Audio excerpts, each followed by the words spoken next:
Henry J. Rubin, whom I work with, an ear, nose, and throat doctor, asked me the question, why am I the only one in the world reporting cures of spasmodic dysphonia? My answer to Henry was, I do it differently. I do it all naturally. I don't find this condition, spasmodic dysphonia, to be a neurological problem. What do I do that's different than my colleagues in medicine and in the field of speech pathology? I use direct, the word direct, to really characterize what I'm doing.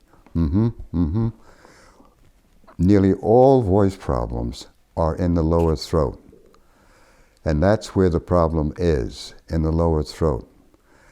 All spasmodic dysphonia, all, no exceptions, are in the lower throat. And I help the patient with this condition called spasmodic dysphonia to hum talk, Recently, I worked with a patient from one of the major universities who had 14 Botox shots and no voice over 4 years. This is not exceptional. This is what happens. The medical community does 4 to 10 Botox shots a year and reports there are no cures of the condition. It's ameliorative.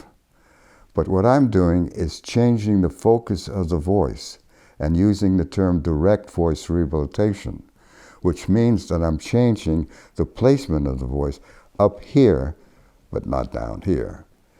SD is down in the lower throat. It is a condition that wipes out the voice.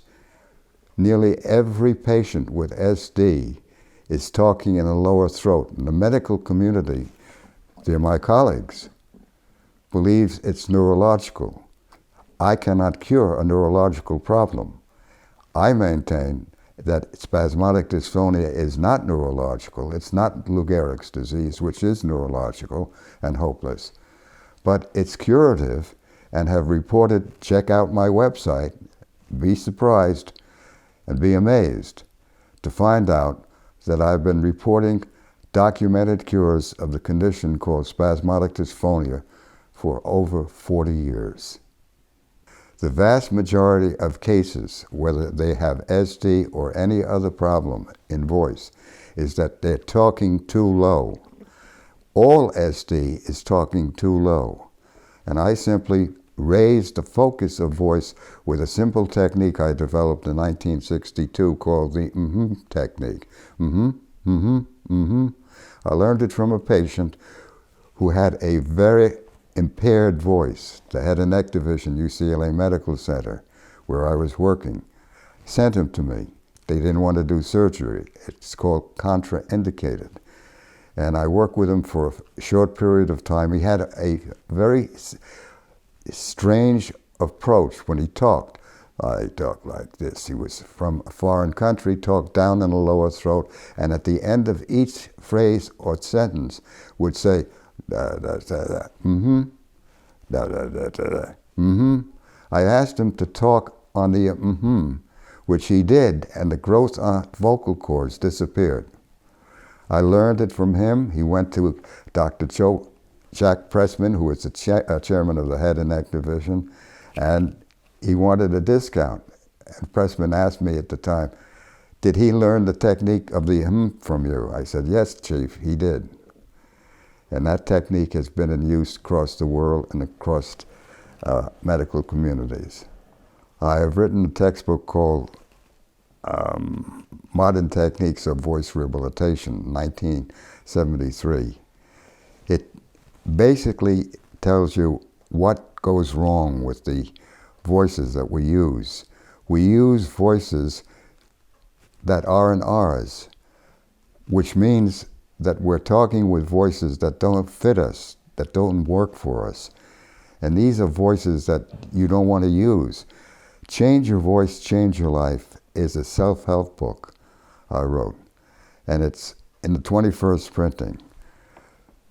The answer to voice problems is to deal with them naturally.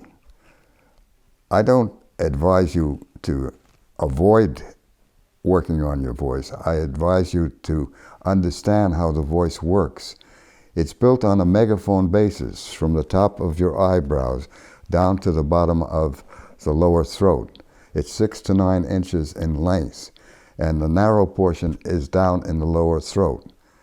All too many people talk in the lower throat, and because they're doing that, they're losing their voice. They get a hoarse voice, they get a problem with this and that and so forth. They don't realize they're doing it to themselves, and when you change the focus of your voice from the lower throat to the face, where all good and great voices are, then you have a chance of talking normally and with a voice that allows you to talk as long as you want. So think about it. Self-help is possible. You have to use the techniques that are direct so that nature will abide with you when you're talking. I'm talking basically up in the face. I'm not talking down here. I'm talking up here. Even though I'm aging, I can talk up in the face and people can hear me and understand me, and that's all you can ask for.